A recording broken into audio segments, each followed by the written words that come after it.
So the first thing I'm going to do to you is I'll read to you in Irish, just for the gas of it. That means I can insult you and stuff like that. You won't have any idea what I'm saying. I'm thinking too. Sha, ni ha, see, coach.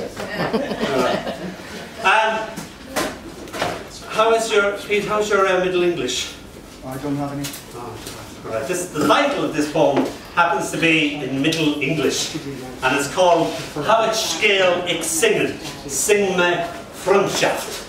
And if you know the story of the monk Cadman, he goes to the feast and he's very shy, and at feast everybody has to get up and do a recitation and do a bit, and he's shy and he doesn't know what to do, and he goes home and he goes, oh, I can't do anything.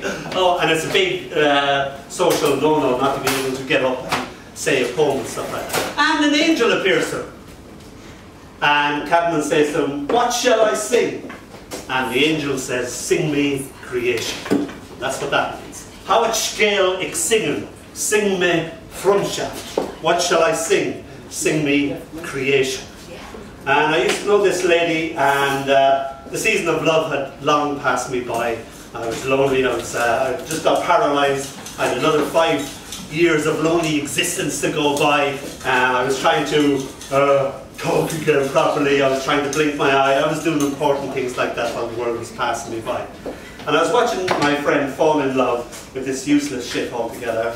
And she was expending all this lovely female energy on him, and she was fantastic, and it was just going into a black hole. And I looked at her doing that and thinking, whoa, I remember being in love like that. And I wrote this poem. So this poem is the coming true of jazz. It's sort of like a projection into the future. And she sang to him, and she sang of him. She sang of the love she had created for them. She used birds for words and the rain that had fallen. She used flowers and tears and interwove them. She used sighs and hours and the loneliness within them. She used moonlight and pain and what remained when she was far from him. She sang of a love that had dreamed of being and hadn't yet awoken. She sang of herself and called to him, and she sang of him and she sang to him. She sang of the love that belonged to them. She sealed it with tears and the fears of her heart breaking. She sang him creation.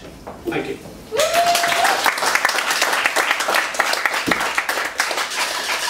Going back to the old languages, this is called Gran Macri, which is a sort of a very old poetic way of saying my heart's love. My uncle, when I used to ask him when will that happen, he used to always say Ullastraw. And Ullastraw is an archaic Irish word that you'd never hear at all. Ullastraw actually means, I don't know why they needed a term for this, but it actually means the day before yesterday. There you go. And I used to say that to people, you go, you got a word for the day before yesterday, why don't you just say, and I said it to a Chinese person, and they said, yeah, we've got a word for the day before yesterday too. And I'm like, cool, cool. So it centers on that. Yes, hello? So I've got inbuilt telephone in my... So this is called Gran Macri. Ullastraw the gra gun istam, ach nish the gra gach ein rud gach ot. My heart's love. The day before yesterday, your love unknown to me, but now your love everything, everywhere. Thank you.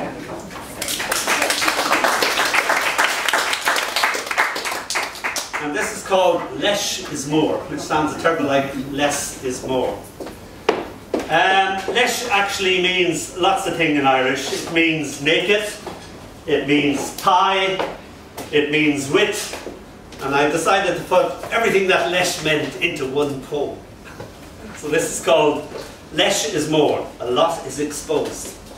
O vi a lesh, lesh, agus vi lesh, lesh, lesh, lesh, ach an fun. Oh, her thigh was naked, and a tie of his was naked too. Oh, the desire, the desire.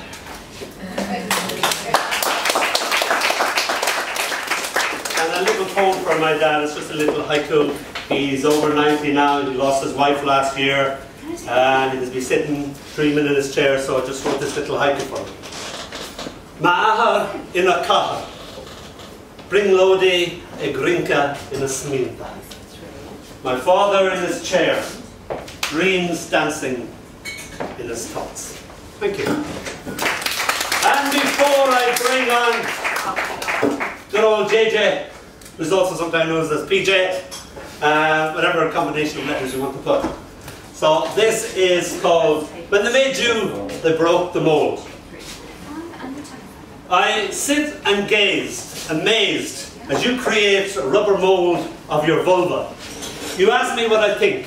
I blink and grin. It's something else, but what's it for? It's for you, because I love all the things that you do to it. I smiled. All right. For years, your masterpiece held pride of place above our mantelpiece. Created heated debate over how much was too much, or how far was too far, or, as Alex said, it ought to be allowed. People were often affronted, but you, being you, put on a brave front, proudly declaring, I am not ashamed of my cunt. Years later, we broke up, and it ended up in an attic, neatly packaged and covered with dried wild flowers. I wrote and asked if you wanted your vulva back. You wrote back and said, oh yes please, in big bold capital letters. And so, like a Rosetta Stone, it was returned to its original owner, with a little note attached that simply said, thank you for the gift of this and for loaning it to me for all these years. It was greatly loved and greatly missed, then sealed with love and a single kiss. Thank you.